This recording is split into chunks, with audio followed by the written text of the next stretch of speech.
तुझी काय चूक आहे माहितीये?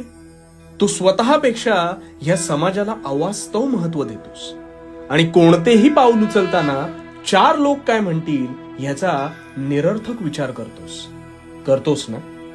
मग आता नेमकं काय करायचं हे शांतपणे समजून घे. सगळ्यात आधी ह्या लोकांचा विचार मनातून पूर्णपणे काढून टाकायचा.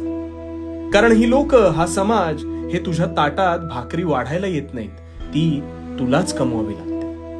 म्हणून कोणतेही काम करताना ते जर तुला पटत असेल, त्यातून जर तुला निरंतर आनंद मिळणार असेल तर खुशाल ते स्वीकार. ते काम करून त्यातून तुला किती धनप्राप्ती होणार आहे हा विचार करत बसू नकोस. जर तुझं मन त्या कामात रमेल तर लक्ष्मी आपोआपच तुझ्या पदरात पडेल. पण काम करताना ते मात्र प्रामाणिकपणे कर. तुझ्या अंतरात्म्याचा आवाज कधीही लोप पावू देऊ नकोस आणि मग बघ